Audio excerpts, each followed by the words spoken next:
position it. The more precise you try to become in one, the more uncertainty will come in another. Like the entropy of a perfectly crystalline crystal at absolute 0 Kelvin. Thermodynamics law है. तो perfect crystal आपको मिलेगा नहीं और absolute 0 Kelvin आप achieve नहीं कर सकते. तो बेसिक पॉइंट क्या है कि साइंस की फील्ड में भी हम लोग फेथ डालते हैं. ऐसा नहीं कि साइंस में फेथ नहीं डालते और फेथ के बेसिस पे हम स्टडी करते हैं. तो साइंस हो चाहे स्पिरिचुअलिटी हो, दोनों फील्ड में फेथ भी है और फैक्ट्स भी है. So in science also everything we cannot verify. For example, if I say there is a Archimeda galaxy, it has 10 billion stars. I am a scientist, suppose. I am a scientist and I say in an Archimeda galaxy there are 10 billion stars. Who is going to go and calculate? Is someone going to go and calculate? We believe it. That's how it goes. Okay. So let's try to open our mind for this session. That this session will give us some clue and help us appreciate how the spirituality is a very scientific field. जो आध्यात्मिक ये जो हम जिसको आध्यात्म बोलते हैं ये अपने आप में एक बहुत डीप विज्ञान है. बहुत विज्ञान है और इसमें कैसे हमारा जो फेथ है वो रीजनेबल हो सकता है. तो इसका आप लोगों का शीट्स होंगी, ठीक है. तो only thing which I would say I will explain it, but you have to read it little fast because this session is 5 activity और पांचों एक्टिविटी में एक इम्पॉर्टेंट लेसन है जिससे आपको एक इम्पॉर्टेंट लेसन पता चलेगा. So you have to be little fast in reading it like that, so that when I explain it, you will be able to get the point.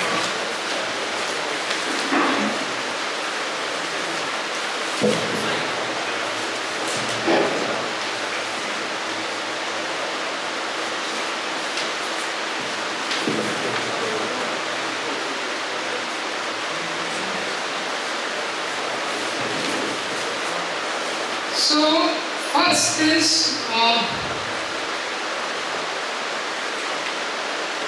why is our faith in the Supreme God reasonable?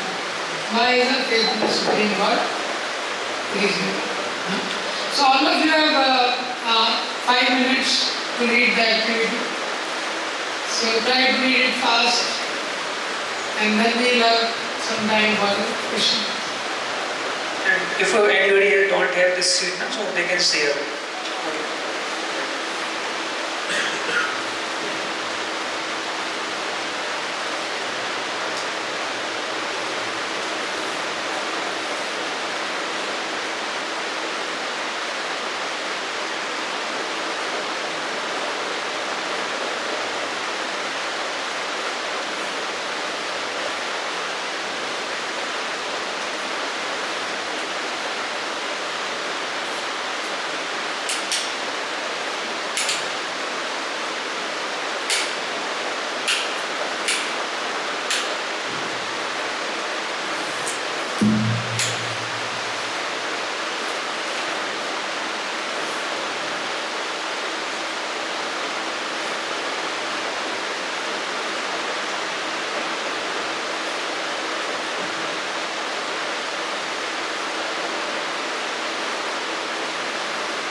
Hare Krishna. All of you went through? तो ये जो activity है इसमें 3 character है, हाँ, aboriginal man, European man and wild eyed man, 3 character.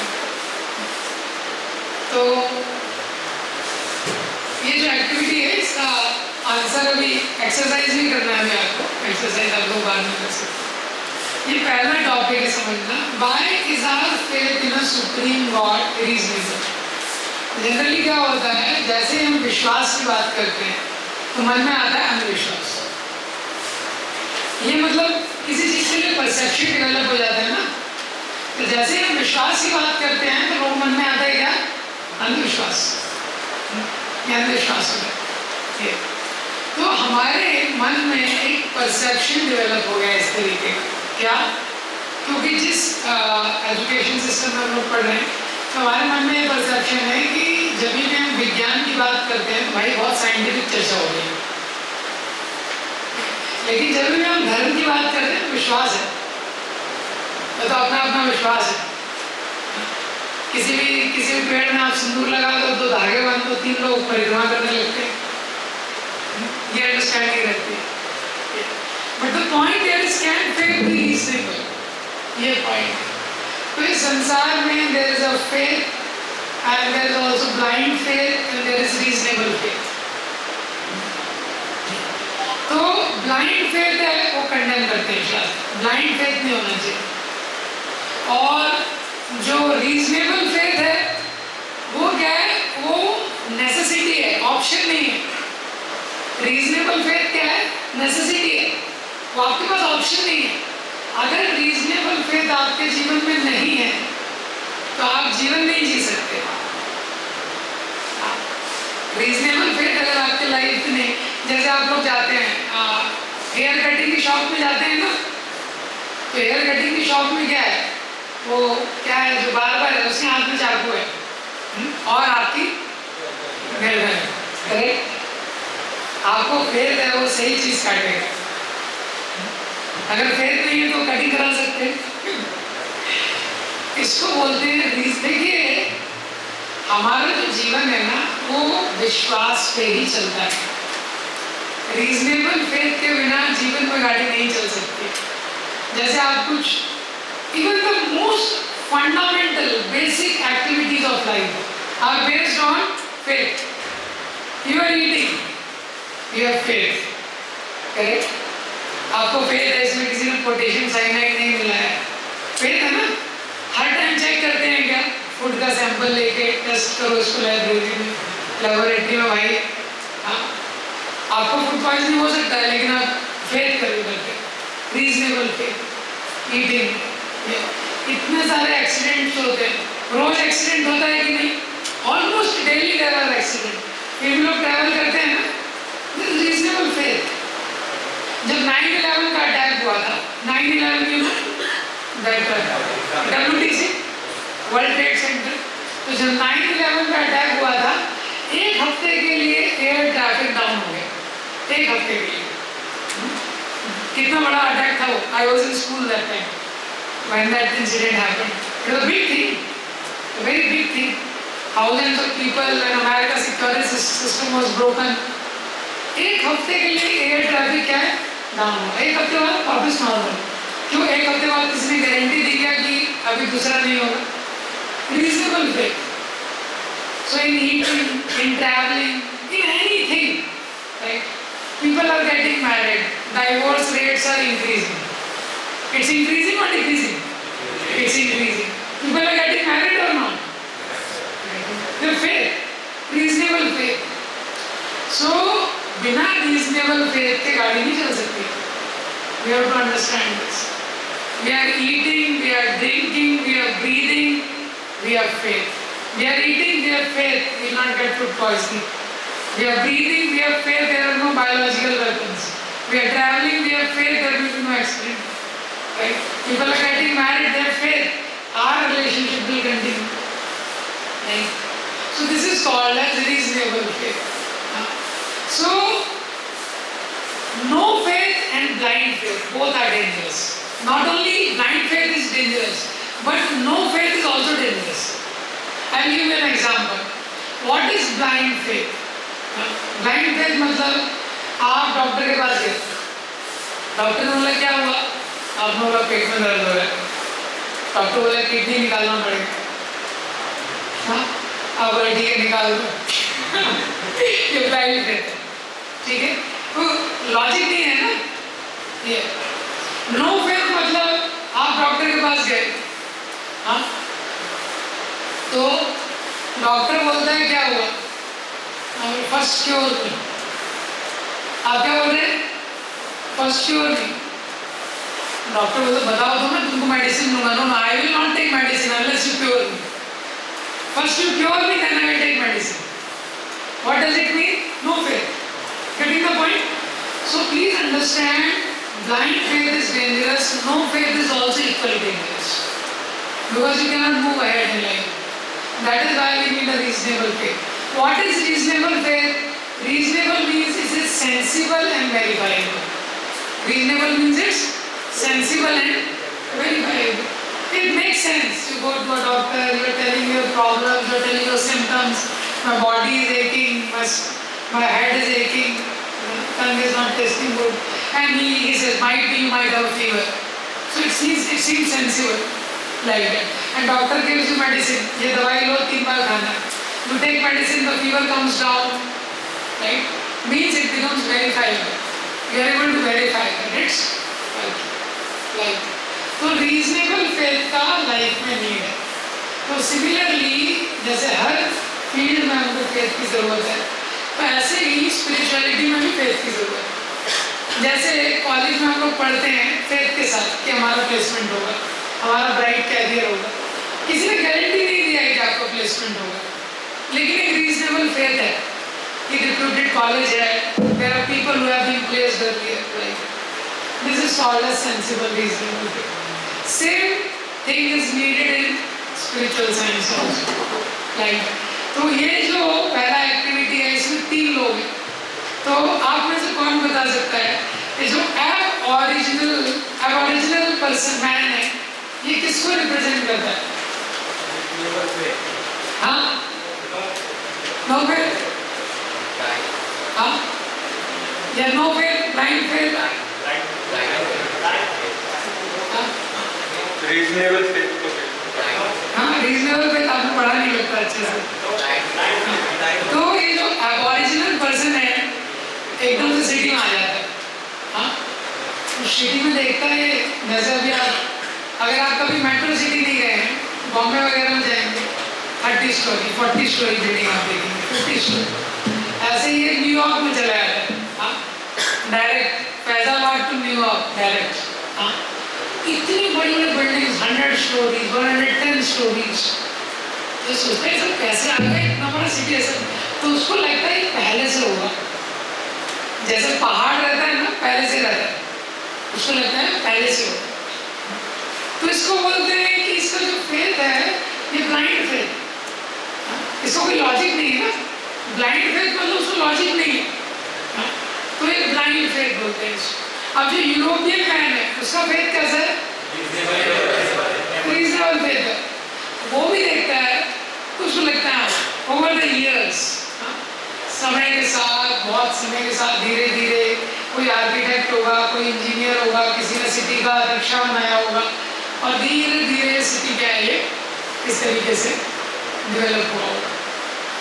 ये इसको बोलते हैं लॉजिकल फेथ. इसको बोलते हैं क्या? Logical faith. तो ये जो यूनिवर्स है, मैंने शायद डिवाइस जिस बैच में मैं ले रहा था मैं बताया था, there is a book by Nobel laureate. The name of the book is, there's a book on microscopic fine tuning. Microscopic fine tuning. इतना जिस यूनिवर्स में हम लोग रह रहे हैं इसमें इतना ज़्यादा आश्चर्य, it's filled with so many wonders. So that Nobel laureate has listed 99 parameters why life is possible on Earth. 99 parameters. The distance of Earth from Sun. It is very exact. You make it little bit here and there, goes little closer, Earth will burn to ashes. goes little farther, earth will frozen to ice. थोड़ा दूर ले जाएंगे बर्फ बन जाएगा। इसी तरह अर्थ का जो एक नेचुरल सैटेलाइट है मून, जो टिल्ट है 20.5 डिग्री में, जो स्मॉल जी का वैल्यू है, जो कैपिटल जी का वैल्यू है, नंबर ऑफ न्यूट्रॉन्स है, प्रोटॉन्स है, ऐसे करके उसने 99 पैरामीटर्स एनालिस्ट किए, जिसके कारण पृथ्वी पे जीवन संभव है, जिसके कारण पृथ्वी पे जीवन संभव है। सो दैट इज व्हाट अभी ये सिटी को हम देखते हैं, इसमें कितना कॉम्प्लेक्स है, लेकिन आप सोचिए यूनिवर्स को देखेंगे तो कितना कॉम्प्लेक्सिटी है। तो रीजनेबल फेथ मतलब किसी व्यक्ति का दिमाग चलेगा, इसके पीछे में कोई मास्टरमाइंड होना चाहिए, इसके पीछे कोई, ये सब आप लोगों ने डिवाइस में देखा है। और जो तीसरा पर्सन है wild eyed man, wild eyed man, तो इसका फेथ क्या है? Unreasonable faith. इसका फेथ क्या है? Unreasonable faith, because all the astronomical theories involve highly improbable assumptions. All the astronomical theories which are related to creation, they involve highly improbable assumptions. कि जैसे big bang theory है, ऐसे जितनी theory है universe के creation में, उसमें highly improbable assumptions है कि एक ऐसे पॉइंट पे जिसका इनफाइनाइट डेंसिटी था, उसको आप इट्स अनऑब्जर्वेबल, आप ऑब्जर्व नहीं कर सकते, और मैथमेटिकली अनडिस्क्राइबेबल, आप उसको इक्वेशन में पुट नहीं कर सकते, फिजिकली अनडिस्क्राइबेबल, आप उसको डिस्क्राइब नहीं कर सकते। तो क्या कर सकते हैं? बेसिकली केवल विश्वास करना पड़ेगा ना, but that is unreasonable faith. Why? Because after explosion how the things can be so systematic. If you can not, if the big universe can come from a big bang, you can make a small home out of a little bang. Bomb फोड़ो, building बनाओ, नया construction company. So that is called an unreasonable faith. So you might have heard in the US. Now Big Bang and Darwin, both theories, they are not accepted in the US. Like that. They are not accepted. Like that. They are banned. Like that. Because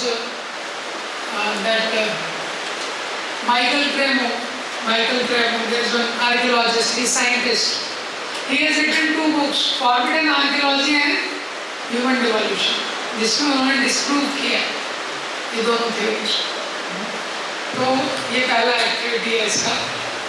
इसके बाद आप खोलिए activity number 2। तो ये आपको पढ़ना नहीं है, एक्टिविटी नंबर 2, ये मैं आपको समझाता हूँ, ये इसका दूसरा कॉन्सेप्ट है। तो एमएससी होता है ना, एमएससी का फुल फॉर्म क्या होता है?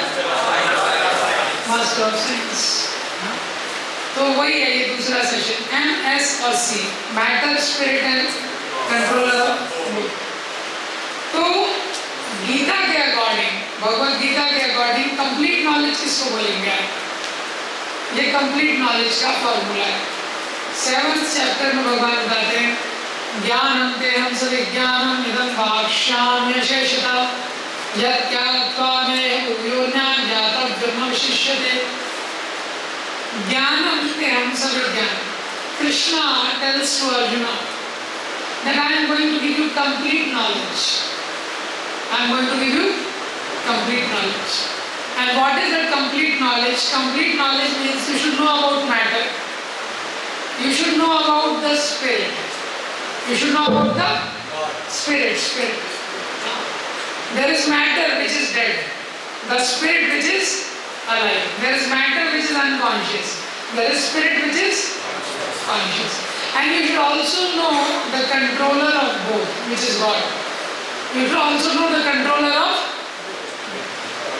तो in the field of science we are studying about, देखिए इंग्लिश में 3 वर्ड है, why, how और who, करेक्ट? क्वेश्चन फ्रेम करते हैं ना, why, how और 3 वर्ड्स है। साइंस में मेजरली हम लोग क्या स्टडी करते हैं? हाउ।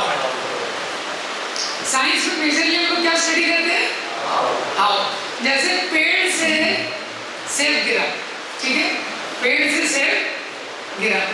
तो अभी भी वो ट्री है, मतलब उस ट्री के वंशज हैं, जिस पेड़ के नीचे न्यूटन को वो सेब गिरा था ना, साइंटिस्ट लोग वर्शिप करते हैं उसको, अभी भी उसका एंसेस्टर है उस ट्री का। तो पेड़ से सेब गिरा, न्यूटन ने थ्योरी लिखी। What Newton rights, I am giving a mathematical equation to a observed phenomena. Newton क्या लिखता है, I am giving a mathematical equation to a observed phenomena. This is what it means as how. Science में हम लोग क्या study करते हैं, how. लेकिन why it is happening, ये जनरली साइंस के फील्ड में हम नहीं करते। why का बहुत कम स्टडी, और who is making it happen, ये स्क्रिप्चर बोलते हैं, शास्त्र हमको बताते हैं वो कैसे हो रहा है। देखिए बहुत सारी साइंटिफिक चीज़ है, फिर भी मैं आपको एक दो बता देता हूँ आपके इंटरेस्ट के लिए। जैसे भगवद गीता में 15 चैप्टर में दिया है, गामा विश्व भूतानि धारयामि अमोजसा उष्णामि चौषधिं सर्वा सोमो भूत्वा रसात्मका। So what it means? Krishna says in Bhagavad Gita, I make planets. जिसको हम बोल रहे हैं ग्रेविटी का फोर्स है, हम उसको बोल रहे हैं, लेकिन वो फोर्स कहाँ से आ रहा है? Who is making it happen? Who is making it? That's a question mark. सोमो भूत्वा रसात्मका, साइंस अभी भी स्टडी कर रहा है। वेजिटेबल्स होते हैं ना, जैसे आप सब्जी खाएंगे, लौकी की सब्जी है, आपको पता है इंडिया के बाहर मसाले बहुत कम है। रशिया में, बाकी जितनी फॉरेन कंट्रीज हैं, इंडिया में ही है सब्जी मसाला, गरम मसाला, चाट मसाला, पनीर मसाला, इंडिया में। वेस्ट में मसाले means this pepper, black pepper, काली मिर्च, नमक, ऐसा। तो सब्जियों में अपना एक टेस्ट होता है। लौकी की सब्जी है, लौकी है, उसका अपना एक टेस्ट है। कद्दू है, उसका अपना एक टेस्ट है। आप उसमें कुछ भी मत डालो, उसका एक टेस्ट है। वो टेस्ट उसके अंदर कैसे आया? वही पृथ्वी है, आपने उसमें बीज डाल दिया, उसी पृथ्वी से एक लौकी निकलता है, एक कद्दू निकलता है, उसी से करेला निकलता है, तीनों का टेस्ट अलग है। कैसे है? साइंस है कि नहीं? इसमें साइंस है। तो भगवद गीता में लिखा है जो वेजिटेबल्स का जूस होता है वो मून से आता है। किससे आता है? मून से। साइंस इस पर स्टडी कर रहा है, मून से आता है वो जूस। और एक जगह उन्होंने देखा भी वेजिटेबल्स को आर्टिफिशियल लाइट में ग्रो किया, हाँ कुछ जगह, तो आर्टिफिशियल लाइट में जब ग्रो किया उनका इरेगुलर ग्रोथ हुआ, रेगुलर ग्रोथ नहीं हुआ, इरेगुलर ग्रोथ हुआ। और ग्रोथ हो भी गया लेकिन टेस्टलेस, कोई टेस्ट ही नहीं था, मूनलाइट पड़ा ही नहीं उसमें। तो ये सब साइंस है। देखिए एक माली होता है, वो बीज डालता है, एक जगह बीज डाला गुलाब का फूल, थोड़ी जगह दूर पर बीज डाला चमेली का फूल, और तीसरी जगह बीज डाला सूरजमुखी का फूल। तीनों का सुगंध अलग, तीनों का कलर अलग, texture. This is magic. So what the point I was telling is कि मैटर, और मैटर से सुपीरियर होता है स्पिरिट, और स्पिरिट से सुपीरियर है जो कंट्रोल कर रहा है इन चीज़ों को। ये हमको समझना चाहिए। तो साइंस के हमारे जीवन में साइंस क्या है? हाउ को बताता है, हाउ। जैसे इसमें एक एग्जाम्पल दिया हो, जैसे एक साइंटिस्ट से पूछा भाई गुलाब जामुन कैसा होता है, क्या गुलाब जामुन कैसा होता है? तो उसने बोला gulab jamun is round in shape, round in shape and 10 to 15 grams in weight, dark brown in color, like made of flour and khoa, and this much viscosity of liquid, viscosity. तो ये कैसा डिस्क्रिप्शन है गुलाब जामुन का? हाँ, फिजिकल डिस्क्रिप्शन है। लेकिन जब आप गुलाब जामुन खाएंगे तो डिस्क्रिप्शन की जरूरत नहीं पड़ेगी, समझ गया? गुलाब जामुन खाएंगे तो so the point is there is more to life than sine phi and cos theta. Science क्या है? हमको पैरामीटर बताता है। अभी जैसे किसी आदमी को बहुत गुस्सा आ रहा है, तो साइंस से हमको क्या पता चलता है? इसका बीपी कितना है। साइंस का ब्लड प्रेशर की मशीन लगाओगे ना, So please understand, when I am speaking these things, I am not condemning science. I am just trying to broaden your thought process. We are also making use of science, but I am just trying to tell you about the broader field. तो अगर किसी को गुस्सा आ गया तो science बताएगा इसका blood pressure कितना है। अगर कोई बहुत सुंदर पेंटिंग है, बहुत सुंदर पेंटिंग है, तो अभी साइंस के अकॉर्डिंग क्या बताएगा, कलर कॉम्बिनेशन क्या है, कितना रेड कलर है, ब्लू कलर है, ग्रीन कलर है। लेकिन कोई व्यक्ति अगर उसको कोई देखेगा तो उसके हार्ट में क्या है, फीलिंग्स है। आपने देखा है ना, कभी कभी कोई व्यक्ति बोलता है अरे मैं तुमको बता नहीं सकता हूँ कि मैं क्या, कितना मुझे गुस्सा आ रहा है। बोलते हैं ना लोग ऐसे, मैं तुमको बता नहीं सकता हूँ कि मुझे कितना गुस्सा आ रहा है। मतलब साइंस में इसको ऑब्जर्व नहीं किया जा सकता है। हमारे जीवन में पैरामीटर्स के बियॉन्ड बहुत कुछ है। तो साइंस जब मैटर को स्टडी करता है, मैटर को पैरामीटर्स में डिवाइड करता है, और मैटर के बियॉन्ड होता है स्पिरिट। स्पिरिट मतलब जैसे लिविंग एंटिटीज, आप सब लोग हैं ना, लिविंग बीइंग्स, और मैटर और स्पिरिट को कोई ना कोई कंट्रोल करे। इन दोनों का कोई ना कोई क्या है, कंट्रोलर है। तो कोई कंट्रोलर है, उसको बोलते हैं गॉड बोलते हैं, इस्लाम में उसको अल्लाह बोलते हैं, अलग अलग रिलीजन में उसके अलग अलग नाम होते हैं। ये तीनों के बारे में अगर आप जानेंगे तो ये कंप्लीट नॉलेज, ये पॉइंट।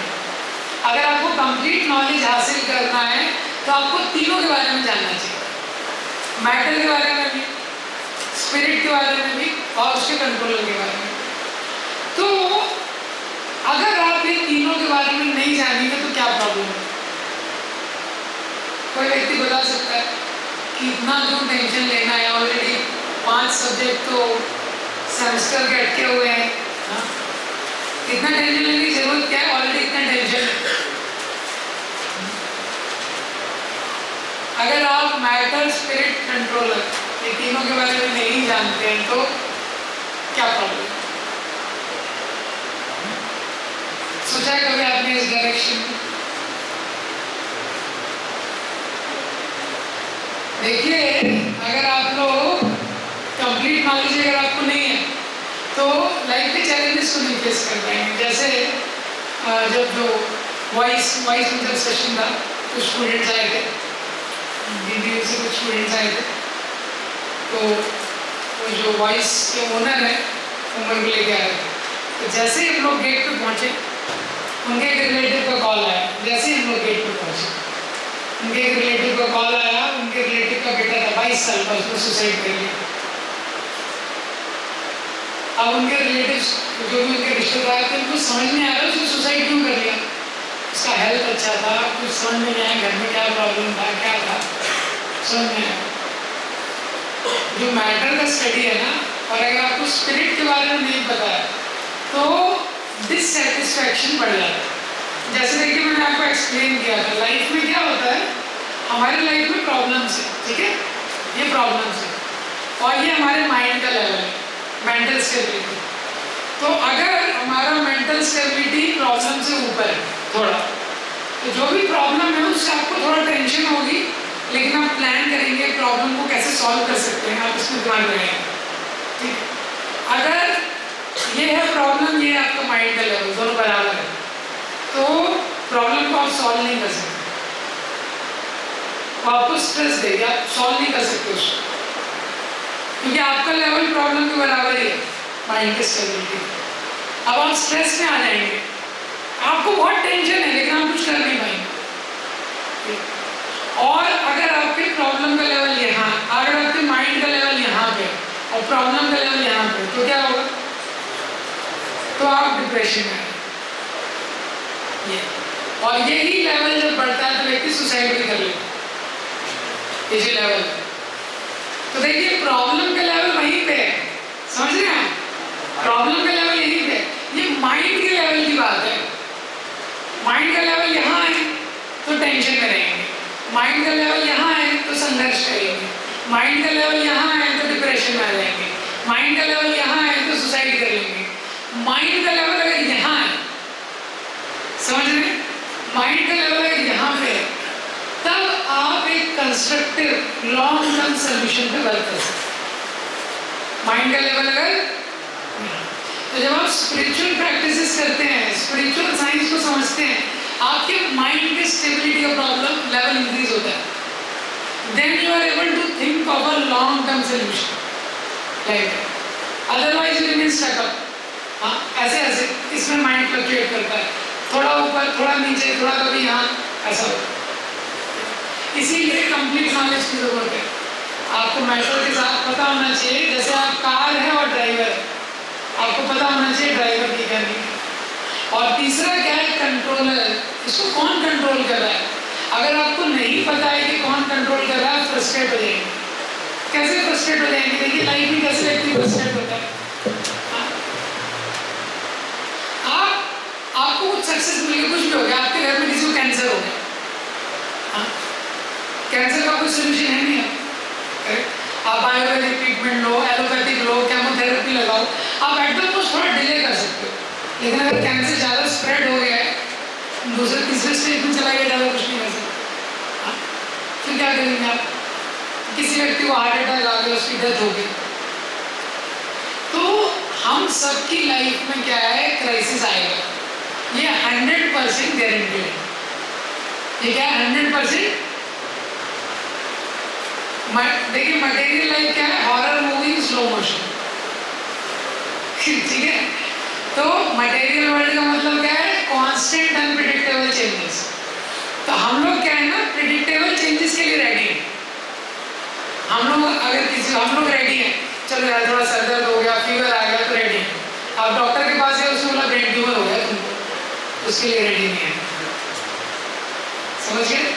तो हमारे जीवन में या तो हमारे से जो बहुत क्लोज है, आपके माता पिता, रिश्तेदार, कोई क्लोज फ्रेंड, उनके साथ ही होने वाला है. और अगर आपको पूरा साइंस पता नहीं है, तो आप बिविल्डर हो जाएंगे, सिचुएशन को हैंडल नहीं कर पाएंगे. हाँ, वो सिचुएशन में आपका लाइफ एकदम ये, every problem can not have solution in money. Every problem can not have solution in. That is why we need to know कि how the things are working, what is happening, why it is happening. इसका science scriptures में दिया है. तो भगवान यहाँ बता रहे हैं, मया अध्यक्षेण प्रकृति सूयते सा चराचर. ठीक है, अब देखिए इसमें तीसरा एक्टिविटी है. तीसरा एक्टिविटी क्या है, कॉस्मिक मशीन.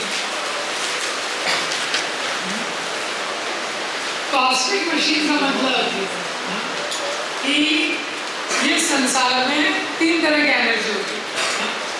एक है इंफीरियर एनर्जी, एक है सुपीरियर एनर्जी. देखिए आपने ये भगवद गीता में ऑलरेडी दिया हुआ, इंफीरियर एनर्जी और सुपीरियर एनर्जी. इंफीरियर एनर्जी का मतलब क्या है कि सुपीरियर एनर्जी उसको मैनिपुलेट करती है. सुपीरियर एनर्जी उसको मैनिपुलेट करती है. तो आप कितना भी कॉम्प्लेक्स मशीन बना दीजिए, कितना भी अच्छा कार बना दीजिए, कितना भी एडवांस जेट प्लेन बना दीजिए, लेकिन जब तक ऑपरेटर नहीं होगा, आपकी 10 करोड़ की कार है, लेकिन जब तक ड्राइवर नहीं बैठेगा वो आगे नहीं बढ़ेगी. क्योंकि ड्राइवर क्या है, वो सुपीरियर एनर्जी है. भगवद गीता में कॉन्सेप्ट दिया गया, वो क्या है, सुपीरियर एनर्जी. जो मैटर है वो क्या है, इंफीरियर एनर्जी. जैसे ये मैटर है, ठीक है, ये मैटर है, ये माई मैटर है, ठीक है. अब मैं इसको यूज करता हूँ, तो जो सुपीरियर एनर्जी है वो इंफीरियर एनर्जी को यूज करती है. इसी तरह जैसे हमें संसार में देखते हैं कि कोई मशीन रहती है, उसको कोई कंट्रोल कर रहा है, तो जनरली इसी तरह जो यूनिवर्स है ये कॉस्मिक मशीन है. ये क्या है, कॉस्मिक मशीन है. अब लेकिन ये इतनी बड़ी मशीन है कि हमको कंट्रोलर दिख नहीं रहा है. दिख रहा है? नहीं दिख रहा है. और मशीन भी हमने पूरी देखी नहीं है. किसी ने ब्रह्मांड देखा है पूरा? किसी ने देखा नहीं. तो हम लोग बोल देते हैं, एक शब्द है इंग्लिश में जिसको बोलते हैं ऑटोमेटिक. क्या बोलते हैं? आपने देखा है जैसे छोटा बच्चा होता है, आप में से कितने लोगों ने खिलौना देखा है? पहले खिलौना होता था, उसमें आप चाबी भर दो, तो चाबी भर दो तो उसके हाथ में ऐसा एक वो करताल टाइप का ऐसे सो जाता था, देखा आपको खिलौना, पहले बहुत फेमस था।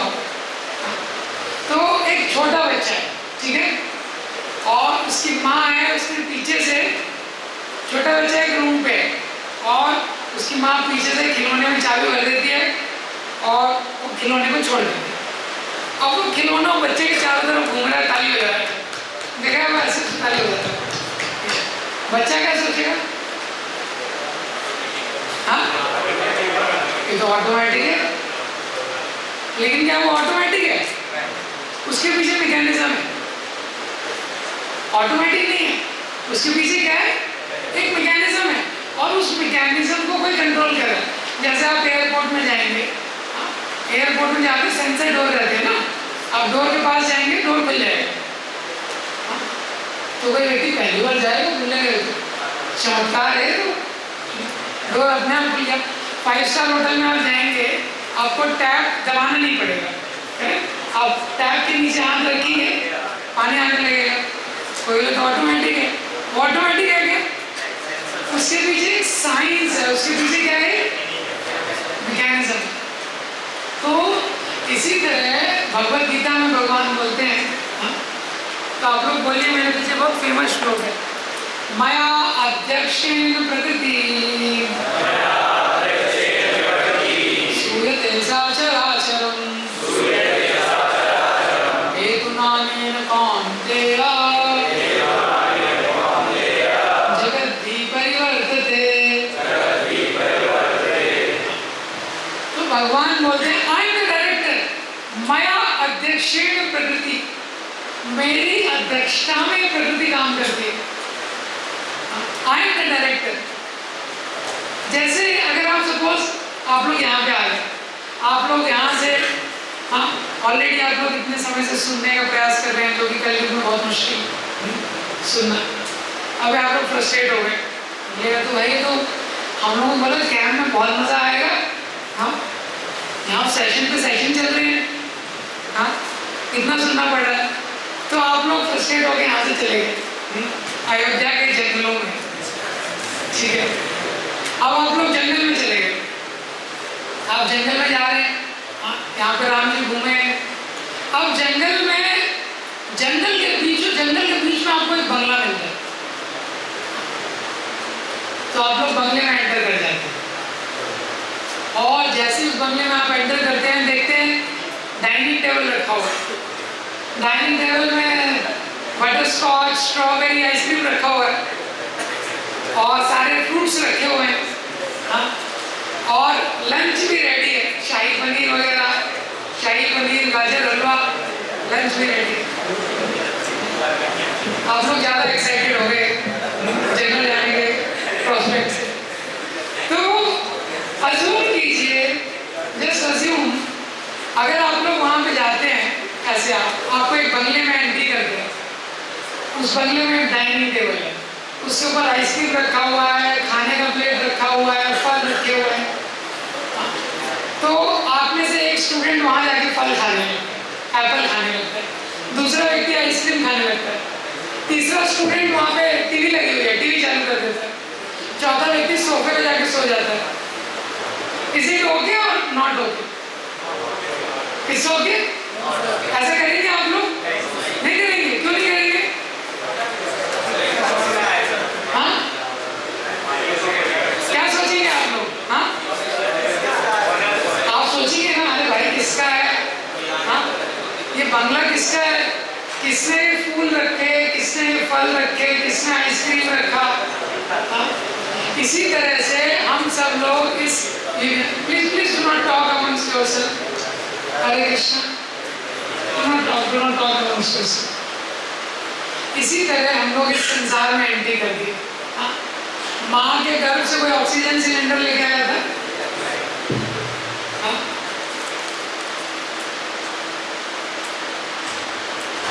तो माँ के गर्भ से ऑक्सीजन सिलेंडर को लेके आया था, हम लोग यहाँ पे आए, ऑक्सीजन था, correct?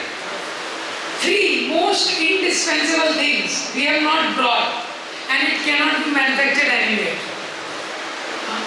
Most indispensable is air, breathing. कोई साइंटिस्ट उसको मैन्युफैक्चर कर सकता है? Second most indispensable is water, किसी लेबोरेटरी में बना सकता है?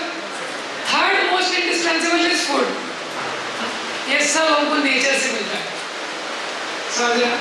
तो हम लोग इस संसार में आए, इतने वैरायटी का हमारे लिए फल है, इतने वैरायटी का सब्जियां हैं, 1000 से ज्यादा वैरायटी का राइस है, 1000 से ज्यादा वैरायटी का राइस है, चावल होता है ना, किसने बनाया ये सब? क्वेश्चन है ना, ये सब किसने बनाया?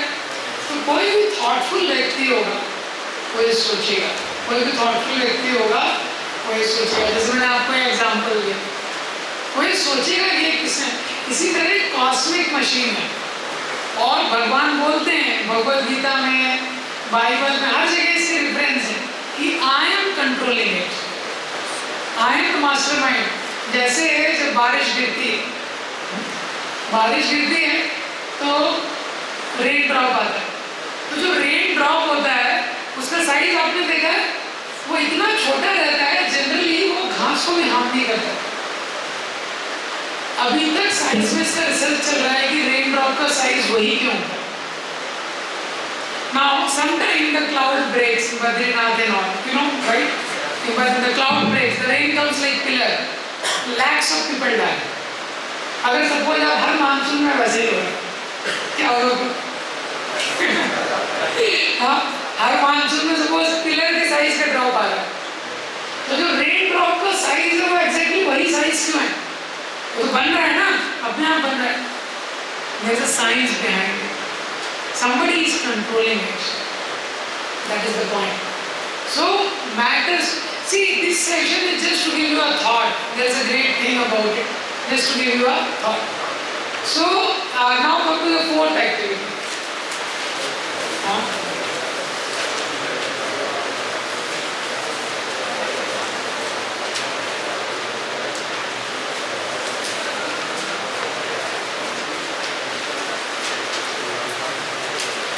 Fourth activity.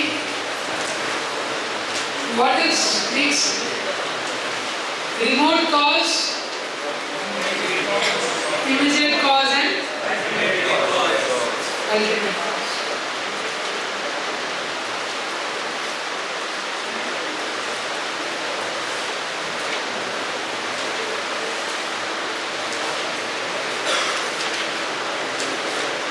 So Krishna says in Bhagavad Gita, सर्व योनिषु कौन्तेय अहम बीज प्रदाता। तो इस संसार में जो भी चीज हो रही है, यहाँ से भी चीजें उत्पन्न हो रही है, तो इसमें एक ट्रेन बनी हुई है ना, ट्रेन में आपने देखा है S10 होता है, S9 होता है, S8 होता है, B1, B2, B3, A1, HA1, ठीक है, और एक इंजन होता है। तो कोई भी चीज होती है उसके पीछे एक इमीडिएट कॉज होता है, एक इमीडिएट कॉज होता है, एक होता है रिमोट कॉज, और एक होता है क्या? Ultimate cause. ठीक है, मतलब क्या है कि जैसे एक छोटा बच्चा है, उससे आप पूछो भाई बटर कहाँ से आता है? हाँ, बटर कहाँ से आता है, क्या बोलेगा? सर अमूल से आता है। बटर कहाँ से आता है? तो क्या बोलेंगे? तो अमूल से आता है। ये क्योंकि वो इमीडिएट कॉज है, वो अमूल क्या है? Immediate cause. ये लेकिन अगर आप उसके पीछे जाएंगे, अमूल में भी कहीं डेयरी से आता हो, अमूल की फैक्ट्री में, अमूल के प्लांट में किसी डेयरी से मिल जाता हो, तो डेयरी क्या हो गई? रिमोट कॉज हो, उसमें किसी डेयरी से आता हो। फाइनली डेयरी में भी किसी न किसी काव से आता हो, किसी काव का मिल्क कहीं पे इकट्ठा करके। ये तो आप ऐसे पीछे पीछे जाते जाएंगे तो एक अल्टीमेट कॉज होता है। हाँ, और काव के पेट में भी कैसे मिल्क आया, उसका भी एक साइंस है। ये सब क्या है? मैजिक है। कैसा मैजिक है? देखिए, मिस्टिक किसको बोलते हैं? जादू। जो आपके कॉम्प्रिहेंशन के बियॉन्ड है उसी को मिस्टिक बोलते हैं, समझ गए? जो आपके कॉम्प्रिहेंशन के बियॉन्ड है उसको हम क्या बोलते हैं? मिस्टिक बोलते हैं। लेकिन इस संसार में ऑलरेडी इतना मिस्टेक चल रहा है। देखिए गाय है, आप उसको घास खिला रहे हैं और गाय दूध दे रही है, कैसा व्यक्ति है? जादू है ना? हाँ, कोई दूसरा व्यक्ति घास खाकर दूध दे सकता है? किसी ने सिस्टम फिट किया है ना उसका। ऐसी बहुत सारी मिस्टेक चीजें चल रही हैं। 15 चैप्टर में भगवद गीता में बताया गया है, अहम वैश्वानरो भूत्वा प्राणिनाम देहम आश्रितः। साइंटिस्ट ने ये स्टडी किया। देखो क्या है, किसी का हाथ टूट गया, ठीक है, तो क्या करते हैं, हैंड ट्रांसप्लांट कर देते हैं। देखिए आपने आर्टिफिशियल लिम्स बोलते हैं ना, आर्टिफिशियल लिम्स। किसी का पाँव टूट गया तो आर्टिफिशियल लिम्स लगा देते हैं, आर्टिफिशियल पाँव लगा देते हैं, देखा आपने। तो साइंटिस्ट ने सोचा कि इसी तरह हम लोग क्या करते हैं ना, आर्टिफिशियल डाइजेस्टिव सिस्टम में लगा देते हैं। ऐसा कोई डाइजेस्टिव सिस्टम, क्योंकि सब कुछ तो हम लगा ही रहे हैं। हार्ट निकल जाता है, हार्ट ट्रांसप्लांट होता है, किडनी का किडनी ट्रांसप्लांट होता है। भगवान ने 15 चैप्टर में गीता के बोला है, अहम वैश्वानरो भूत्वा प्राणिनाम देहम आश्रितः पचामि अन्नम चतुर्विधम, I am the fire of digestion. आपको पता है ना, पेट के अंदर भी एक फायर है, और वो देखिए बहुत स्पेशल फायर है। जनरली फायर क्या है, सब कुछ जला देती है, लेकिन पेट के अंदर भगवान ने एक स्पेशल फायर रखा है, तो सब कुछ नहीं जलाता है, अननेसेसरी चीज जलाता है, नेसेसरी चीज को सेपरेट करता है, उससे ब्लड बनता है। हाँ? अगर से और अननेसेसरी चीज वेस्ट प्रोडक्ट्स के रूप में बॉडी से निकल जाता है। साइंस है उसके पीछे। तो साइंटिस्ट ने सोचा कि डाइजेशन के लिए एक मशीन बना दी जाए, उसको फिट कर दिया जाए। अगर किसी को ज़्यादा कॉन्स्टिपेशन हो रहा है, किसी का डाइजेशन अच्छा नहीं, तो मशीन लगा दी। जब साइंटिस्ट ने उसको स्टडी किया, जो डाइजेशन का प्रोसेस हमारे अंदर चल रहा है, हम लोग खाने के बाद नहीं सोचते हैं डाइजेशन कैसे होगा, हम सोचते हैं, हम टेंशन नहीं लेते उसके पीछे भी एक साइंस है। तो डाइजेशन में हम लोग जो फूड को डाइजेस्ट करते हैं स्टमक में, इतना कॉम्प्लेक्स मैकेनिज्म है। जब वैज्ञानिकों ने उसको स्टडी किया तो वो समझ गए इसके लिए एक फैक्ट्री नहीं, कई सारी hundreds of factory we have to put. हाँ, एक जो हम लोग खाना खाते हैं उसको डाइजेस्ट करने के लिए, और वो इतना कॉम्पैक्ट करके भगवान ने अंदर सिस्टम डाल रखा है। सोचो, तो मिस्टेक है, मिस्टेक नहीं है, मिस्टेक थी, हाउ इट इज हैपनिंग।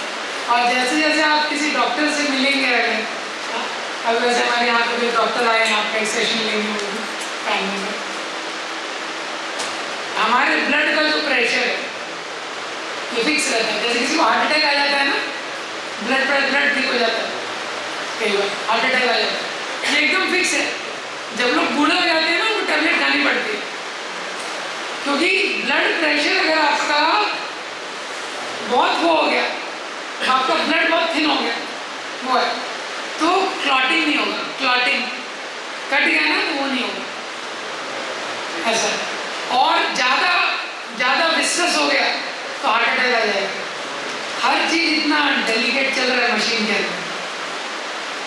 तो there is what I was trying to say, कि someone has set the system, whatever we see in life. जैसे अगर कोई ट्रेन चल रही है, तो अगर S10 चल रहा है, S10 मूव हो रहा है, तो इमीडिएट कॉज क्या है? इमीडिएट कॉज क्या है? S9, क्योंकि S9 चल रहा है इसीलिए S10 भी चल रहा है। और रिमोट कॉज क्या है? रिमोट कॉज है S2 S3। हाँ, ये जो पीछे वाले हैं ये रिमोट कॉज है, लेकिन अल्टीमेट कॉज क्या है? इंजन चल रहा है तभी उसकी गाड़ी चल, इंजन चल रहा है तभी गाड़ी चल, वो अल्टीमेट कॉज। इसी तरह से भगवान बताते हैं, सर्व योनिषु कौन्तेय अहम बीज प्रदाता। इस संसार में सारी योनियों को उत्पन्न करने वाला, सारी सृष्टि को उत्पन्न करने वाला पिता मैं हूँ, मेरे से सारी सृष्टि आ गई। तो अगर हम लोग वेदों को स्टडी करेंगे तो हम देखेंगे वेदों में इतना सारा साइंस दिया है। तो जब आप मैंने आपको कुछ एग्जाम्पल्स दिए, बहुत थोड़े एग्जाम्पल्स दिए मैंने आपको, तो जब आप वो साइंस देखेंगे तो आपको ये विश्वास करने में मजबूर हो जाएंगे कि वेद बहुत साइंटिफिक है। जैसे साइंस की फील्ड होती है, हम लोग कैसे उस पर विश्वास करते हैं? क्योंकि कुछ चीज़ें हम लोग देख सकते हैं, करेक्ट ना? कुछ चीज़ें हम लोग देख सकते हैं, उसको परसीव कर सकते हैं, वेरीफाई कर सकते हैं, और बहुत सारी ऐसी चीज़ें हैं जिसको हम वेरीफाई नहीं कर सकते। लेकिन जिसको हम देख सकते हैं उसके बेसिस पे जिसको हम नहीं देख सकते हैं उस पर विश्वास करते हैं, right? Unseen is proven by the seen. ऐसे ही करते हैं ना साइंस में। जैसे मैंने आपको एग्जांपल दिया कि अगर कोई बोले आर्किमेडा गैलेक्सी है, उसमें 10 मिलियन स्टार्स हैं, लेकिन वो साइंस की बुक में लिखा है। अब साइंस की बुक में बहुत सारी ऐसी चीज़ें लिखी हैं जिसको आप देख सकते हैं, विश्वास कर सकते हैं, तो आप उस पर भी विश्वास करते हैं। ऐसा होता है। ऐसे ही हम लोग लाइफ में जीते। इसी तरह वेदों में ये सारी जो साइंटिफिक चीज़ें मैंने बताई हैं तो बहुत सैम्पल है। इतना सारा साइंस वेदों में दिया है कि जब आप उसको स्टडी करेंगे तो क्या हो जाएगा, we will be forced to believe that spiritual life is also a science, and when we are practising spiritual life it's a scientific process, it's a scientific faith. Another just few concluding thoughts I have in this session. देखिए, कोई भी science है उसका एक domain रहता है।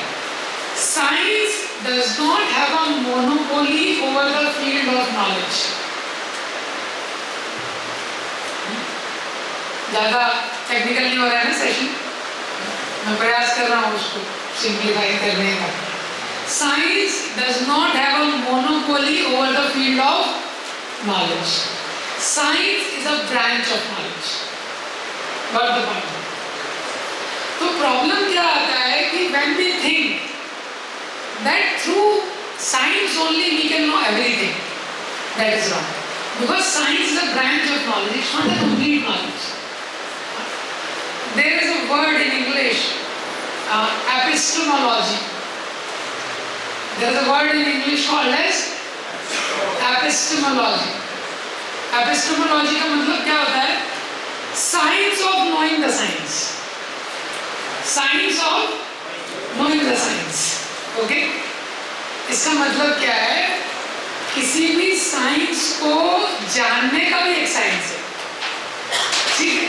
देखिए, मैंने एग्जांपल लिया था, जैसे केमिस्ट्री, फिजिक्स और बायोलॉजी, ये 3 अलग फील्ड है। साइंस के फील्ड है लेकिन अलग फील्ड है, ठीक है? तो केमिस्ट्री में अगर आपको किसी सॉल्यूशन का एसिडिटी या बेसिसिटी मेजर करना है तो किससे मेजर करेंगे आप? Litmus paper, right? Litmus paper से you get the idea. Now in physics में अगर आपको किसी ऑब्जेक्ट को मेजर करना है, लेंथ उसका, तो कौन सा ऑब्जेक्ट से मेजर करते हैं?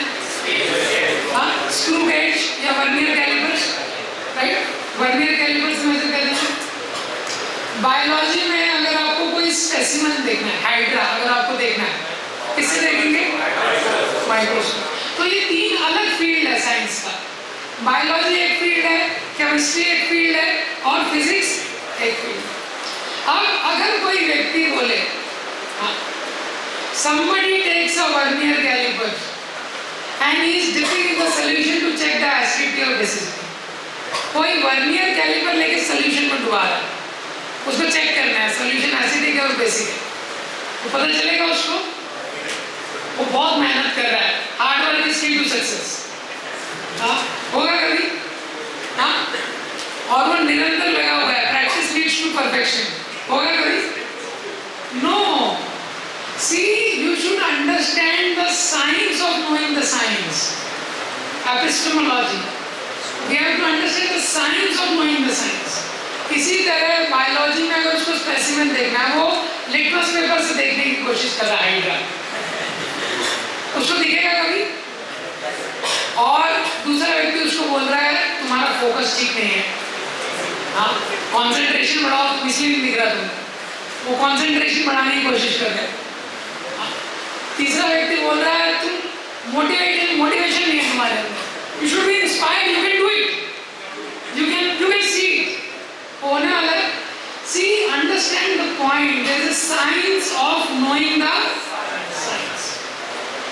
इसी तरह स्पिरिचुअल साइंस एक साइंस है। स्पिरिचुअल साइंस क्या है? साइंस है। तो क्या होता है ना, जब हम मटेरियल साइंस को लेके उसको एक्सट्रापोलेट करते हैं, then we come to wrong conclusions. Then we come to wrong conclusion. Science is very useful, and science has given us so many things. And we all are students of science, right? We have studied science. But science has a scope जिसमें हम study करते हैं, वो हमको बताना चाहिए. I gave this example. See, suppose moon से एक जासूस को भेजा गया, मून से, हाँ, और मून से बोला भाई तुम चेक करके आओ कि अर्थ कैसा है. मून से बोला कि अर्थ की स्टडी करो, अर्थ कैसा है, ठीक है. तो मून से वो जासूस आता है, ठीक है, और वो आता है डायरेक्ट अयोध्या में, ठीक है. अब इसको स्टडी करना है तो कुछ तो सैंपल लेना पड़ेगा ना, फील्ड. अब वो अयोध्या में आता है, अयोध्या में आता है, वो यहाँ पे हमारे कैंप में आता है और वो स्टडी करता है, 1-2 घंटे बैठता है, 3-4 घंटे, सारा डाटा कलेक्ट करता है, वापस जाता है मून पे. और वो मून पे जाके बोलता है I have thoroughly studied the planet Earth. So what is the conclusion? The conclusion is Earth is vastly populated by the male species between the age of 15 to 25 and most of them are engineers. So what do you say? उसका conclusion सही है कि गलत है? Observation सही है कि गलत है? सही है ना ऑब्जर्वेशन? ऑब्जर्वेशन सही है लेकिन कंक्लूजन क्या है? गलत. So science gives us a valid explanation, but it is not a complete explanation. Science gives us a valid explanation, but not a complete explanation. That is why when the people does not understand the science of life, when we only know the science of books and we are only studying the science of matter, but we don't understand the science of relationships, we don't understand the science of life, right? Then we have problems in life. The doctors are committing suicide, the engineers are committing suicide, the relationships are not stable. Why? Because there is only bookish knowledge. There is no knowledge about life. What is happening in life? How there are something superior which are controlling the things. So, when we study science, we can become intelligent student. But the spiritual science makes us an intelligent human being. Right? Material science is informational. Spiritual science is transformation. The transformation happens. The transformation. Like we can get good habits, good lifestyle, all that. So anyways, there is a lot to do. So this is a session which speaks about कि we need to put a reasonable faith. जैसे अभी तक हमारे जीवन में आप लोगों ने all of you definitely put some faith. That's why all of you are here. Right? Many of your friends would have attended the device session, but they could not continue. They might be doubtful, they might be skeptic about it. They might be thinking, oh, what is the use of spirituality in my practical life? Like, oh, I don't want to do like this, I don't want to chant, I don't want to do this, like that. But you put some faith. You might have put some faith, that's why you are here, like that. So if you put some reasonable faith, and gradually you will find all the questions which we have, the answers are there in the scriptures. All the questions which we have, all the questions are answers in scriptures. All the questions are answers in Bhagavad Gita. So, thank you very much all of your patient listening.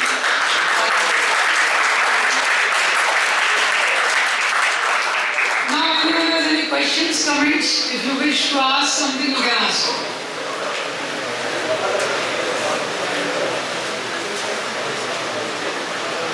So you can ask if someone has any questions.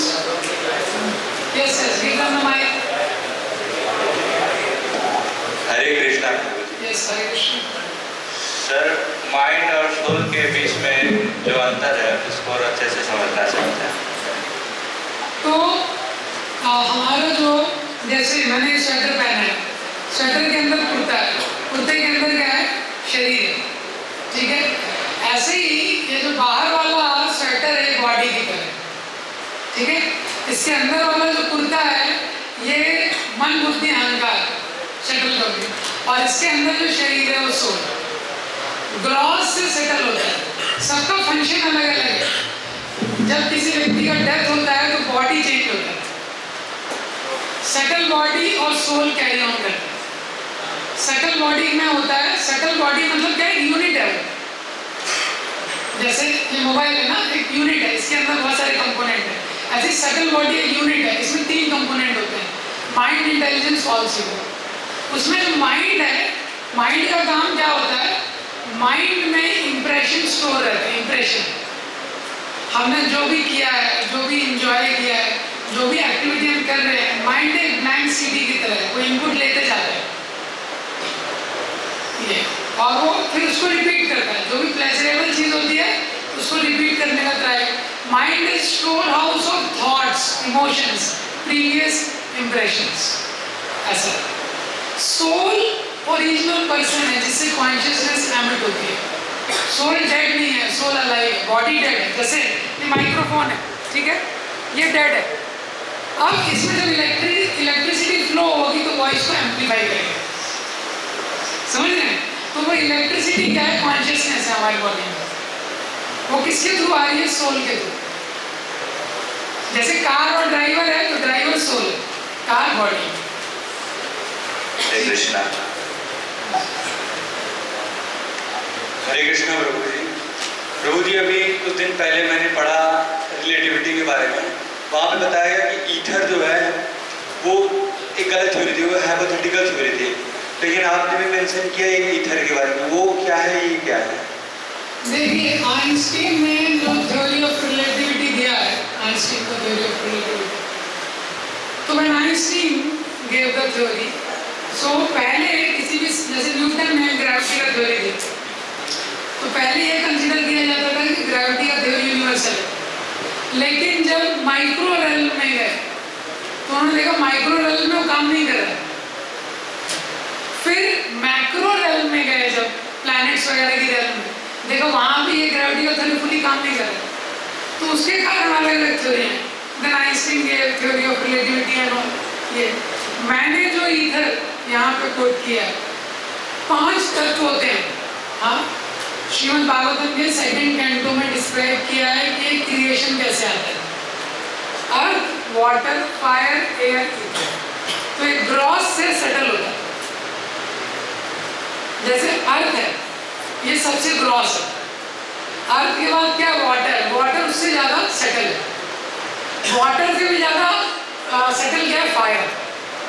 Fire से settle है air, और सबसे settle होता है ether. Ether को आप देख नहीं सकते, ईथर को आप परसीव भी नहीं कर सकते। ईथर क्या है, जैसे मैं बोल रहा हूँ, आप सुन रहे हैं क्योंकि ईथर है, बीच में ईथर है ना, ईथर एलिमेंट है, इसलिए आप सुन रहे हैं। ईथर से क्रॉस होता है एयर। एयर को आप देख नहीं सकते लेकिन महसूस कर सकते हैं, जैसे स्पर्श। स्पर्श का एलिमेंट है ना एयर में। एयर के बाद होता है फायर।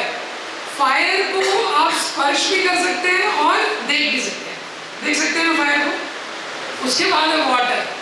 तो वाटर को स्पर्श भी कर सकते हैं, आप देख भी सकते हैं, और उसमें एक क्वांटिफाइबिलिटी भी है, फायर से ज़्यादा क्रॉस है। और उसके बाद है अर्थ। अर्थ को देख सकते हैं, मेजर कर सकते हैं, फ्रेग्रेंस। 5 एलिमेंट्स, शब्द, रूप, रस, गंध। तो ऐसे ग्रॉस से सेटल। तो वो इधर मैंने बताया कि सारे एलिमेंट्स को, तो हम लोग जब जैसे फायर एलिमेंट भगवान को ऑफर करते इसके थ्रू, और साउंड, शंख बजाते हैं, तो जो भी एलिमेंट है भगवान को अर्पण करते हैं, क्योंकि भगवान सारे, उसके रेफरेंस किसी ने कोट किया था ना, it's okay, yes yes yes.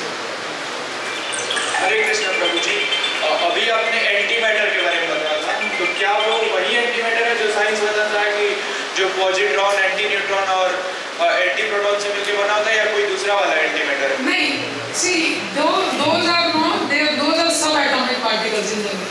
So proton, neutrons, electron, positron, ये सब subatomic particle है। उसके बाद साइंस में they studied parts and all, हाँ? This is all differentiation in matter only. Anti matter क्या है, जिसकी एक्चुअली साइंस में, साइंटिस्ट ने 90s में एंटी मैटर का थ्योरी नहीं निकाला था। बेसिकली कई सालों से विज्ञान के क्षेत्र में रिसर्च चल रहा है। क्या रिसर्च चल रहा है? क्यों प्रॉब्लम क्या है? साइंस का एकमात्र उद्देश्य है कि लोग हैप्पी हो जाए, यही उद्देश्य है ना। पहले देखिए गर्मी में दिक्कत होती थी तो एसी बना दिया, फिर सर्दी में दिक्कत होने लगी तो हीटर बना दिया, करेक्ट। अब व्यक्ति को टफ सरफेस में सोने में दिक्कत हो रही है तो गद्दे आ गए। बेसिकली साइंस में कंफर्ट इंक्रीज कर रहे हैं ना साइंस, ताकि लोग कंफर्टेबल रहें। लेकिन कंफर्ट और हैप्पीनेस अलग है, ये पहला प्रॉब्लम। दूसरा प्रॉब्लम साइंस वाले लोगों को आया, उन्होंने बोला लोगों की मृत्यु क्यों हो रही है? मेडिकल फील्ड में हम लोग इतना ज़्यादा एडवांसमेंट कर रहे हैं, इतना ज़्यादा टेक्नोलॉजी डेवलप हो रहा है, लेकिन फिर भी लोग मरते जा रहे हैं। ये तो उस समय में बहुत स्टडी किया गया। जैसे ग्रीक में वो लोग पिरामिड रखते हैं, पिरामिड पता है आपको? पिरामिड में लगता है कि भाई बंदा जीवित रह जाएगा, वापस जीवित हो जाएगा। लेकिन रिसेंट में जैसे मैंने कहीं कोट भी किया था, जेरेंटोलॉजी, साइंस का एक फील्ड है जेरेंटोलॉजी।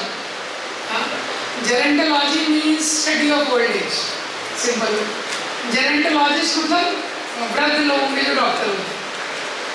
तो कई सालों से रिसर्च कर रहा था कि जो ओल्ड एज है इसको थोड़ा डिले कर दिया जाए, इसको डिले कर दिया जाए या तो बंद ही कर दिया जाए, व्यक्ति हमेशा जवान रहे। कुछ ऐसी क्रीम निकाल दी जाए, fair and handsome, fair and lovely लगा लगा के हमेशा जवान रहे। Recently, now the scientists have told, gerontologists have told, see, please listen carefully, important statement. We can neither slow, nor delay, nor reverse the process of aging. We can neither slow, nor delay, nor reverse the process of aging. तो अभी scientist ने बोला है कि देखो भाई, हमको ये जो व्यक्ति बड़ा होता है, बूढ़ा होता है, उसको रिवर्स नहीं कर सकते, ठीक है? तो रिवर्स नहीं कर सकते तो लोगों ने भाई थोड़ा ऐसा करो, इसको थोड़ा स्लो कर दो, कि व्यक्ति अभी मतलब जैसे अभी 40 के बाद बूढ़ा हो रहा था, ऐसा कर दो कि 80 के बाद बूढ़ा हो। बोले नहीं, हम लोग स्लो नहीं कर सकते, वो थोड़ा डिले कर दो, थोड़ा डिले कर दो। बोले हम डिले भी नहीं कर सकते। तो बोले हम क्या कर सकते हैं? बोले हम कुछ नहीं कर सकते। लेकिन सर, अगर जो फ्री रेडिकल्स बनते हैं जो कि सेल्स को डिस्ट्रॉय करते हैं, तो अगर उन फ्री रेडिकल्स को बनने से रोक दिया जाए तो एजिंग को स्लो किया जा सकता है ना? तो ऐसे दिमाग अभी हुआ नहीं आज तक। See, we can give logic what can happen, but let someone make it happen. And the best of the scientists have come to this conclusion. We can neither slow nor delay or nor reverse the process of aging. और एक और प्रश्न sir, ये जो ऐसे वाला तिलक है वो तो भगवान जी के चरण को दिखाता है, लेकिन कुछ लोग तिलक सीधा लगाते हैं और औरत जनरली राउंड तिलक लगाती है, वो किस चीज को रिप्रेजेंट करता है? See, different sampradayas, they use different tilak sometimes. But in general, it is a representation that I am a servant of God. जो व्यक्ति तिलक लगा रहे हैं ना, वो क्या रिप्रेजेंट कर रहा है? जैसे किसी ने तिरंगा हाथ में लिया, वो बता रहा है मैं इंडियन हूँ। वो क्या रिप्रेजेंट कर रहा है? मैं इंडियन हूँ। अलग अलग देश वाले अलग अलग झंडा ले सकते। इसी तरह जो तिलक लगाया वो रिप्रेजेंट कर रहा है मैं सर्वंट हूँ। Yes, yes. As you earlier said, science is not complete knowledge. So I want to know what is complete knowledge, right? I mean, which includes spirituality as well. So that's what I mentioned in the class also, that complete knowledge, we should know the matter which we are already studying in the field of science. We should also know the spirit. Why we should know the spirit? Because we are not matter, and there are so many things in our life which are important to us more than matter. But there are so many things in our life which matters to us more than cos, phi, sin, theta, parameters. I gave example of gulab jamun and all. Emotions matter to us. That is why we need to study about spirit. And we should also know about the controller of both. Why we should know about the controller of both? Because there is someone who has made arrangements for us. I give an example, like suppose you all go to the gym where you find a place which is everything perfect arrangement. So God has made some arrangement for us in this world. So we should know who is that person who has made so many wonderful, astonishing, extraordinary arrangements for all of us.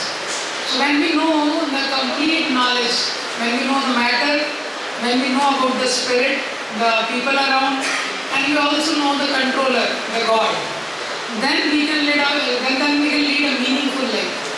So when we remain in spiritual processes, we gradually, eventually and proportionately our horizon of knowledge will expand. Yeah. How do we know spirit and controller of both? It's because it's given in the scriptures. Reading scriptures. Yeah, Then we reading know scriptures. spirit and God. Yeah. What your name?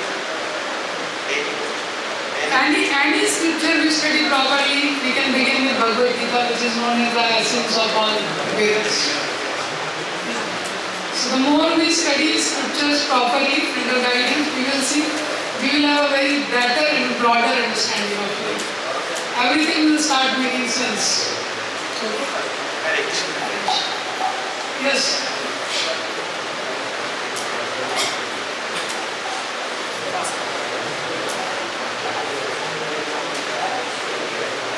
Hare Krishna, sir.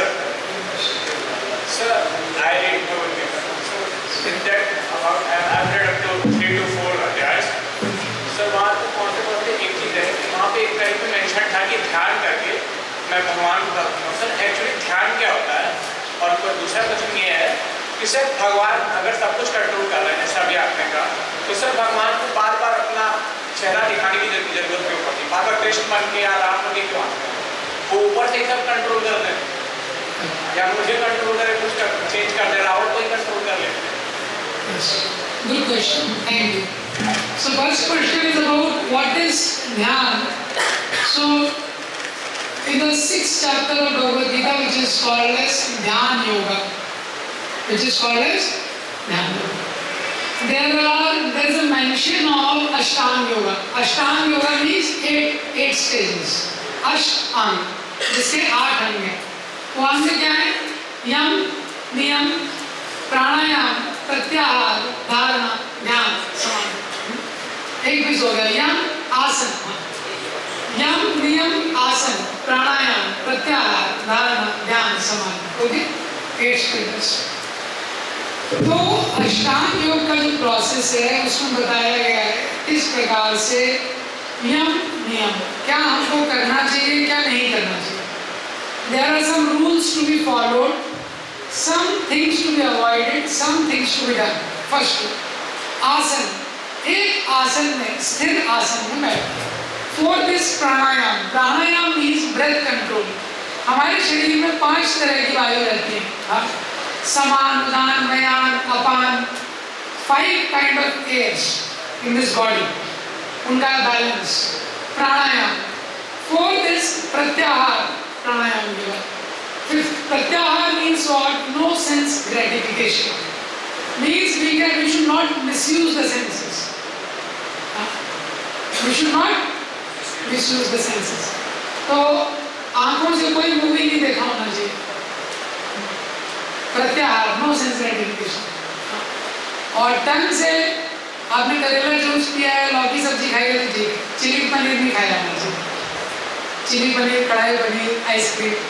प्रत्याहार, no sense gratification. कान से pop music नहीं, no sense gratification. Then comes dharana. Dharana means concentration. जब तक व्यक्ति इंद्रिय तृप्ति ज्यादा करता है तो मन क्या होता है? एजिटेट हो जाता है. तो जब मन एजिटेट हो जाता है तो फोकस नहीं कर सकता. तो ये 5 स्टेज जब व्यक्ति पार कर लेता है तो धारणा आती है. धारणा में उसका कंसंट्रेशन थोड़ा डेवलप होता है. धारणा जब कंसंट्रेट हो जाती है तो उसको बोलते हैं ध्यान. और ध्यान जब कंसंट्रेट हो जाता है उसको बोलते हैं समाधि. तो ध्यान अष्टांग योग का 7th स्टेज है. अष्टांग योग के 7th स्टेज को ध्यान बोलते हैं. पर क्योंकि कलयुग में जनरली जो उस ध्यान के बारे में बोला गया है, अगर आप पढ़ेंगे 6 चैप्टर ऑफ भगवद गीता, तो 6 चैप्टर ऑफ भगवद गीता में अर्जुन ही बोलते हैं कि ये जो आप ध्यान का प्रोसेस बोल रहे हैं मुझे इम्प्रैक्टिकल लग रहा है। चंचलम ही मना कृष्णा प्रमाथि भगवत दृढ़म तस्याहम निग्रहम मन्ये वायु सुदुष्कर। ये मन को कंट्रोल करना मुझे लग रहा है वायु को कंट्रोल करने से भी ज्यादा मुश्किल। ये ध्यान, इसलिए कलयुग में वो ध्यान नहीं कर सकते हम एग्जैक्टली, वो वाला जो अष्टांग योग वाला। दूसरा क्वेश्चन आपने पूछा कि अगर भगवान सब कुछ कंट्रोल कर रहे हैं, बार बार आने की जरूरत क्या है, ऊपर से रिमोट कंट्रोल दबा दें। हाँ, कभी कृष्ण के रूप में आ जाएंगे। तो भगवान ने 4 चैप्टर ऑफ भगवद गीता में बताया है कि मैं क्यों आता हूँ, मैं कब आता हूँ। यदा यदा हि धर्मस्य ग्लानिर्भवति भारत अभ्युत्थानम् अधर्मस्य तदात्मानं सृजाम्यहम् परित्राणाय साधूनां विनाशाय च दुष्कृतां धर्म संस्थापनार्थाय संभवामि। Krishna or the God can control anything, and he is already controlling. Even when he doesn't come, the control is happening, right? But God comes here to have exchanges with his devotees. God comes here, see, भगवान जब भी आते हैं ना, जैसे आपने बोला भगवान ने रावण को ही कंट्रोल क्यों नहीं कर लिया, और राम जी अगर तो भगवान है ना, ब्रिज बनाने की क्या जरूरत है। तो वैसे ही वो तो रावण के हृदय में हार्ट अटैक के लिए आते तो बेचारा वैसे मर जाता, नहीं मर जाता। When God comes here, He does something. Through His act, He wants to give many lessons, not one lesson. He wants to give many lessons. There are many reasons behind it. So when you study Ramayana deeply, you can appreciate those reasons. So Lord Ram came, he came as a Maryada Purushottam, like that. So many reasons he wanted to show. That is why he took all the effort, took all the army, he fought with Ravan and then killed Ravan, which he could have done without even going to Lanka. But there are many purposes to be resolved with that. Like, so when we study the scriptures deeply, these answers are given. Similarly, Krishna, he can control things from there. But he comes here because his purpose is not just to control. That is just one purpose, to control. There are many things which he wants to do. He has to give the knowledge of Bhagavad Gita, which we will utilize now for the future. Right? Getting the point? So many purposes, I just told you one purpose. Like that, many purpose God has. And that's why the God comes.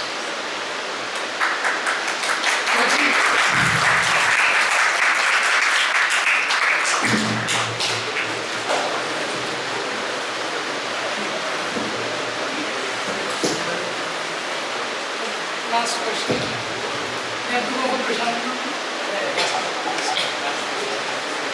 Radhe Radhe गुरु जी, हमारा ये सवाल है कि जीवन में सुख और दुख जो आते हैं उनका हमारे पुराने कर्मों से क्या सीधा संबंध रहता है कि नहीं, और इस कलयुग में हम अपने दुखों को कैसे कम कर सकते हैं या इसको हम बदल सकते हैं सुख में, इसके लिए क्या मार्ग अपनाना चाहिए। जीवन में हमारे जो सुख और दुख आते हैं उसका पिछले जन्मों से कनेक्शन है। अगर पिछले जन्मों से कनेक्शन नहीं होता तो क्यों हर व्यक्ति का इंटेलिजेंस अलग है, क्यों एक व्यक्ति है एकदम, एक व्यक्ति अंबानी के घर में उसका जन्म हुआ है, दूसरा व्यक्ति का ऐसे घर में जन्म हुआ है कि खाने के लिए पैसे नहीं उसके अंदर है ना, एक आइंस्टीन पैदा हो रहा है, दूसरा का 10th क्लियर नहीं हो रहा है। It has a connection with previous life. There are 3 words: destiny. देखिए, destiny, duration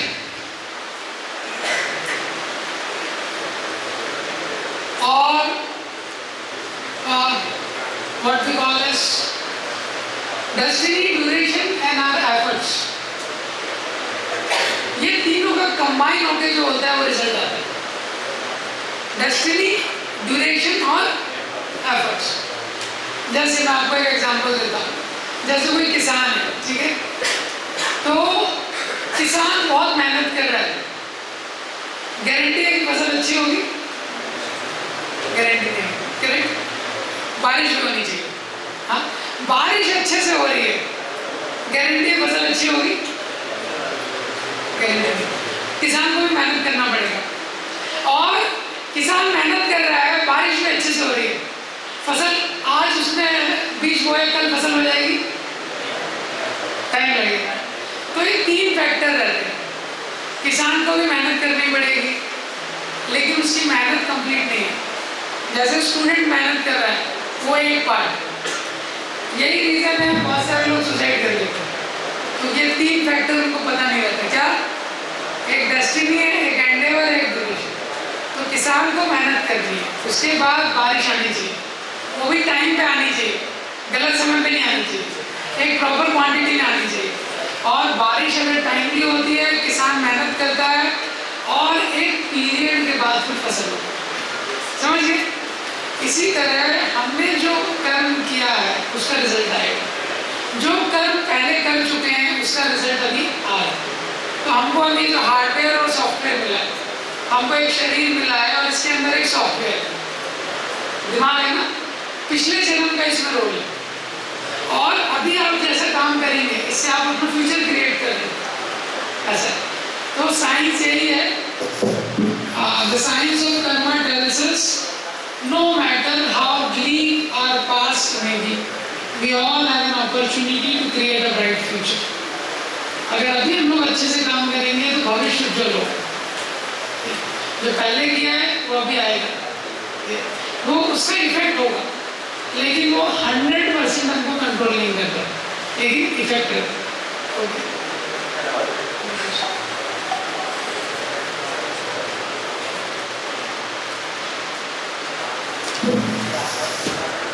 हरे कृष्णा।